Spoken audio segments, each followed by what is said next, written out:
Hello and welcome to the Discover Virginia Beach podcast. I'm your host, Joseph Trahan, your tour guide to the Virginia Beach area. If this is your first time listening, I am so glad you found this show.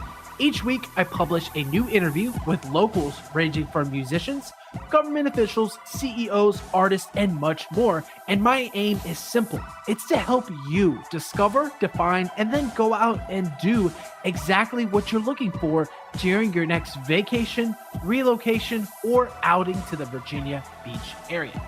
And if you're looking to join in on the conversation, take part in monthly giveaways, and get your hands on my custom event calendars, head on over to Facebook and send me a friend request. That's Joseph Trahan.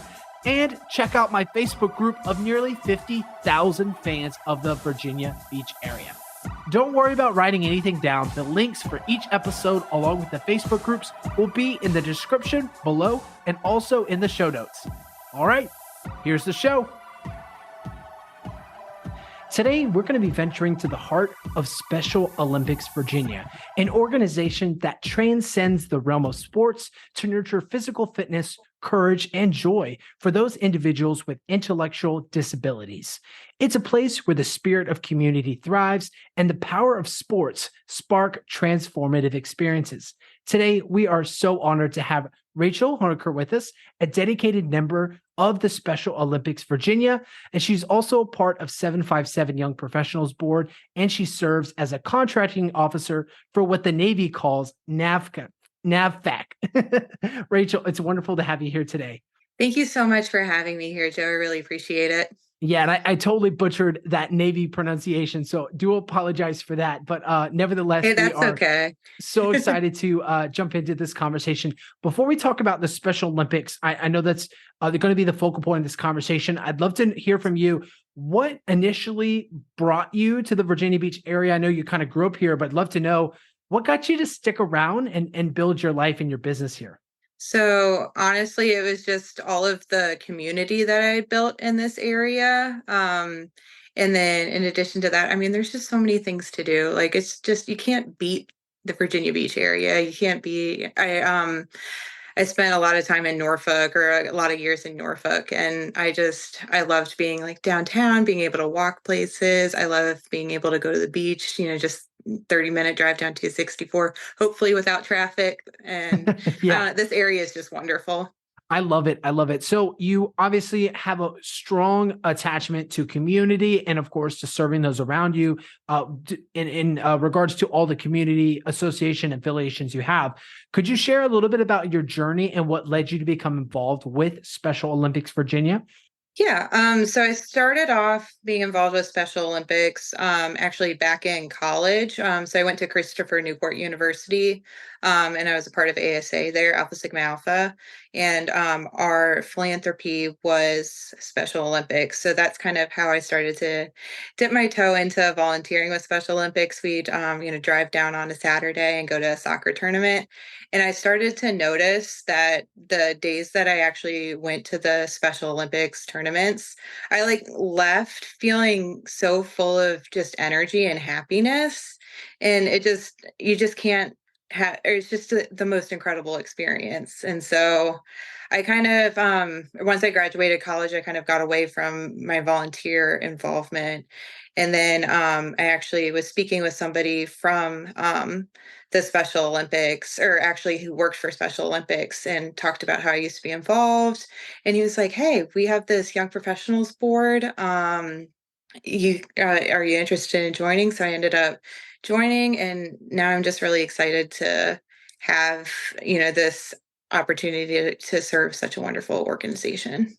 Yeah, absolutely. What a fun story. I mean, coaching any kid in soccer is fun, right? Because they're never actually that very good, but it's about going out there, trying something new, working on listening to your coach, and just having fun, right? Mm-hmm. So during that time, and obviously, you went to school. You what were you studying over at Christopher Newport again? Business administration. Business administration. So you got your business administration focus.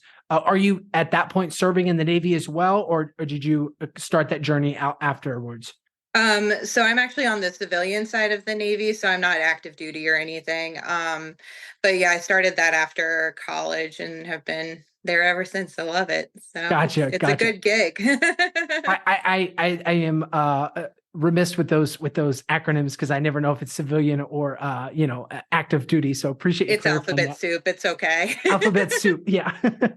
Which is why one of the great things about Norfolk, Virginia Beach area, you got the hmm military population as well. So, having coming out of the business administration side, what unique opportunities presented themselves on the volunteer side that you were like, oh my gosh, like I studied for this or I understand the system that really plugged in nicely with the organizations that you volunteer with, like Special Olympics? So I am the fundraising chair for the board, and so I'd say that the business administration side definitely helped with fundraising, especially like I was specifically marketing. So just turning on that side of my brain again, because that you don't deal with marketing and contracting too much. So Yeah. turning on that side of my brain again was really fun. And so yeah, we just try to find creative ways to get people to donate money to an incredible organization. Yeah, no doubt. Gone are the days of putting up a flyer, and getting hundreds of thousands of dollars. I mean, marketing, especially in the digital space, is one of those places that for a lot of people seem like one of those mystery boxes, right? With a big question mark from hmm Mario, you just don't really know what involves. So well, Rachel, that's very kind of you to offer that skill set. And of course, to be able to empower this organization to move forward and provide that awareness. And we really appreciate you being on today's conversation to share that. Have there been any significant challenges or moments during your time volunteering at the Special Olympics that have just further motivated you to continue to push this fundraising agenda and, of course, giving back to those, with those special needs? So I have two instances that come to mind. So I'd say the first one is so we're a new board. We just started last year, so this is our second year. And so definitely like learning our roles, learning what it looks like to be what a young professionals board means, like how we can learning how to advocate for Special Olympics, learning how to spread the message, and just finding those like creative ways to serve this organization. I'd say that that's been, a unique and rewarding challenge. And then also, I'm not sure if this entirely answers your question, but I did have a really great experience when I went up to Richmond for the swim meet, or it's like a regional swim meet back in June, and it was incredible because of like the amount of volunteers that were there. They were all committed to the mission to allowing this swim meet to go off without a hitch, and even the coaches were in on it and everything, and so I was helping doing or lining up athletes to get their awards. And one of the or so it got super backed up because they were like able to, or they were swimming faster than we were able to like award or send out like the give out the medals. Oh, wow. um and so the coaches ended up stepping in and helping us like line up athletes because they knew the names, and so we were Sure. trying to like match numbers to like line up in this order. It was very complex. My brain was tired And, afterwards. and if you know anything about children, they are not organized yet, right? Nor should they be, right? They're a cluster, right? Yeah, and yeah, or I think this one. So this meet was, I think it was 18 plus actually, but Oh, okay. it was just hectic because there were so many athletes. They were just cranking through those events, and so the coaches actually ended up like stepping in and helping us. And I feel like that's just a testament to like the type of people who volunteer to be coaches Sure. for Special Olympics, because like they're just here to help and like here to give the athletes the best experience possible no matter what, and they're willing to go above and beyond for something that's like they're there to coach. Like we got the awards, but they're willing to help us. And I don't know, that just when you're thinking of a challenge, running event of that magnitude has to be a challenge, but No, the people absolutely. that volunteer are able to make it happen. Wow. And of course you answered the question very well, Rachel. And just definitely want to highlight, everything that you're actively doing to support this organization, including empowering others. Like, how cool is it that the coaches got involved as well? Like that, obviously coaches want to be involved, right? But just to be able to see that that you're pouring into other people and those other people continue to pour out is truly something special that I think can go easily overlooked in a lot of community elements as well, especially when it comes to the the volunteer sector, right? Yeah. So obviously this is a relatively newer charity. You said 2022 is when you started, correct?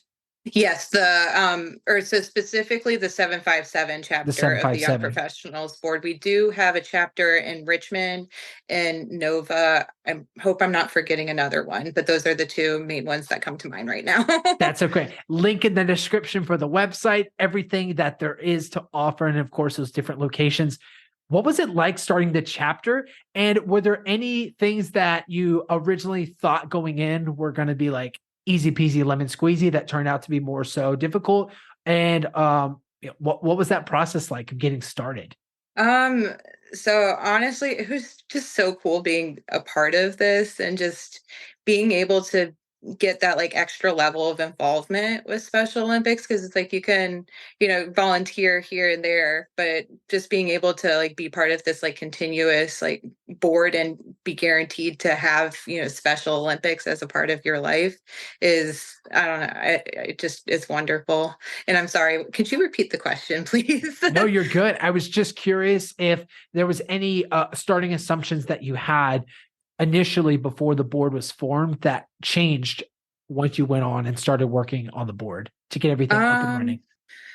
So the one thing that I've definitely learned is that you very much have to plan events far in advance, especially being able to like get the message out and stuff. So that's been a very good like learning experience. Is when we were planning fundraising events, just making sure that we were able to get the message out months in advance, so that way we can have everybody show up and market it as best as we can, because we're the megaphones for these events, and we're the megaphones for Special Olympics. Sure. How far in advance did you recognize you had to be to have the best turnout for an event? Oh, honestly, it has to be like 4 months at least. 4 months. I've Okay. noticed. That's It not too. depends on the size of the I was like event, thinking long. I was but like, how long is long? Because 4 months that makes a lot of sense. yeah. Well, I really appreciate you sharing that. And of course, Rachel, have there been since the inception of the 757 chapter any key milestones or chapter marks that you were like, yes, we did that, we accomplished that goal? Or perhaps if there's anything that is currently undone that you're pushing towards, I would love to hear about that as well. Sure. So the first year we had a goal of raising $5,000 for our polar plunge team. And I felt like that was kind of ambitious as a first starting off goal. And I apologize, I'm like fundraising specific because that's my No, wheelhouse absolutely. right Yeah. now. Stick to your focal point. I mean, that's um great. That's how these things run and operate, to continue to inspire others. Yeah. mhm. But yeah, so we were able to meet that goal, which was really awesome. We were able to get some people to plunge. It was polar plunge was a fun time. Did you polar plunge as well during that event? No, so I was in the Tito's tent, just stayed there. So The Tito's vodka tent? yes, the Tito's Okay. vodka tent. So yeah, I was in that tent. I just stayed there. I was like, I will raise the $100, but I did not freeze. You're like, I'm gonna promote it. I've done my job. The event's here. I'm gonna go chill at the tequila stand while you guys go do your plunge. Exactly. Me and cold do not mix. Yeah, right. I love that. So, the mission of Special Olympics Virginia is profound. How do you see this mission being realized in the Virginia Beach area? I mean, obviously there is so much groundwork that has to be covered, right? In order to, compete. Not only, I'm not going to use the word compete, but like be in line with the other chapters here in Virginia area, if that'd be a fair way of it describing that. What is up ahead that you're pushing towards, and what key milestones are you guys looking forward to accomplishing for the upcoming year? So our goal is to double the fundraising goal for our polar plunge and have like even more participants there. And I'm sorry, could you repeat the question, please? Yeah, I was just curious. In addition to the polar plunge, were there any other initiatives or projects you guys are working on to continue to grow and expand your chapter here in the area? Yeah, so we have a couple events coming up as well. So we have Cocktails for a Cause on February 21st. So that's a good opportunity to talk with the members of the YPB, and then also just get some information on Special Olympics. And then be on the lookout. I think we have a yard or a community yard sale in the works, some car washes. So that's a great way to fundraise specifically for Special Olympics, but then also there are there are some tournaments coming up. Let me pull up the exact dates because I don't remember those off the top of my head. But I believe that there is a speed skating event. Excuse me. Let's see. Yeah, speed skating championships are on February 10th and 17th. There's basketball championships on February 24th and 25th.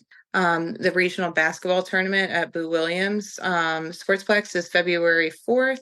And then the tennis experience tournament is January 7th through 9th. So if you're interested in getting involved, you can sign up for those or sign up to volunteer for those events. Wow, that's incredible. So folks who are looking to volunteer, is that like a certain age requirement? Is that anybody, any age? Like what does that look like as far as the volunteer capacity you're looking for? I believe it's anybody, any age, but I'm not entirely sure about that. I've seen people of all ages volunteering at these events. I've seen, soccer refs that look like I think they're local high school students who play, soccer for the high school team, and they're refs there. So I think that it can be anybody of any age. Wow, that's incredible. So lots of opportunities to get plugged in and to continue to help propel this new chapter formation moving forward. As far as the future initiatives or plans that you have on the marketing side, Rachel, do you have anything on the horizon that you are able to share, or any details for us to be on the lookout for on the marketing front? Um, I'd say just those of upcoming fundraising events as well as the sporting events too. But those are the things that we have coming down the pipeline. But if you do if you do have like an Instagram or Facebook, I'd recommend following our SOVA Young Professionals board for the 757. We do post on there for upcoming events, upcoming volunteer opportunities.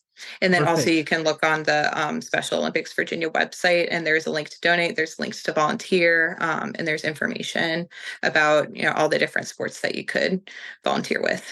Love it. Rachel, thank you for everything you're doing to volunteer and give back to our community. Before we transition to our last segment, any other final thoughts or final words on the organization side that we haven't covered yet that you wanted to be sure to highlight?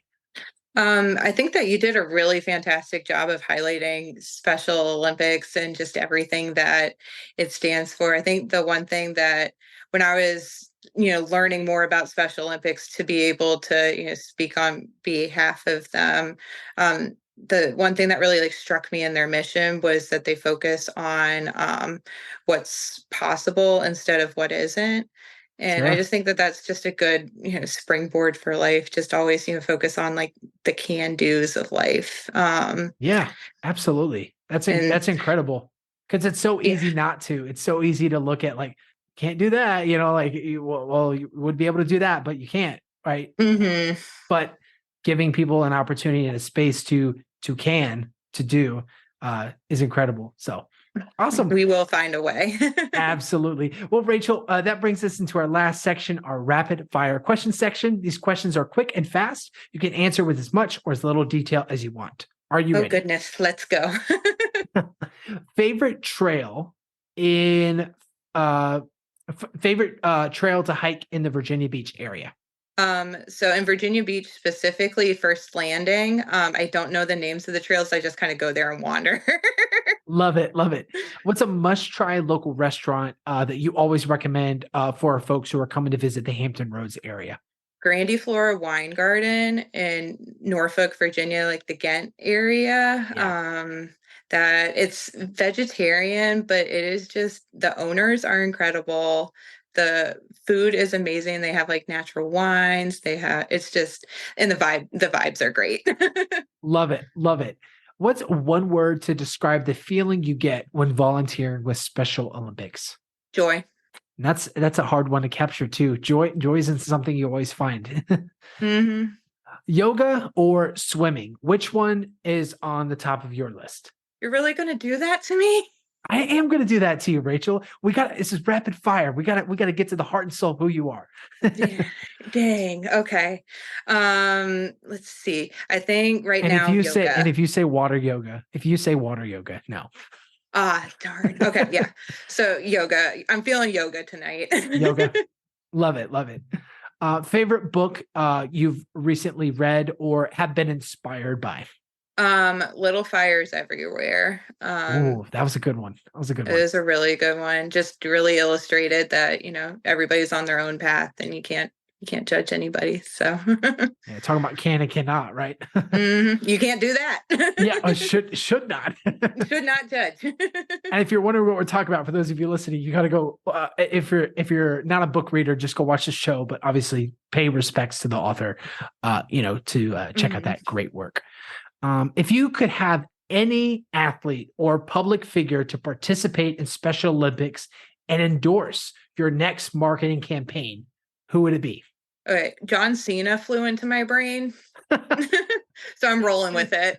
I love it. I love it. John Cena. John Cena has done a lot of charity work. I'm sure you could get him on board. It's on brand. So I think if you haven't yet, let me know. I mass email everybody for the podcast and for checking out like stuff going on in the area. So if you need me to, I'll hound his marketing team. Wonderful. I appreciate it. Would you say you're more of a morning person or night owl? I'm a middle of the day person. I like sleeping. eight to five, right? Yep, that's when I work. That's when my brain functions. Nothing wrong with that. What's the favorite Special Olympics sport for you personally to watch? Swimming, because I love swimming. I grew up swimming, so there's always a special place in my heart. But apparently tonight I chose yoga. Love it. Well, you could include swimming and yoga in there as well. Last one for you, Rachel. What's your go-to way to relax and hang out and just vibe here in the Virginia Beach area? So honestly, going on a trail and just being with nature, silent, listening to like the rustling of the leaves, that is the best way. Wow. Incredible. Incredible. Rachel, thank you so much for this conversation today. It has been phenomenal. And of course, thank you to our dedicated listeners for checking us out for another episode of Discover Virginia Beach.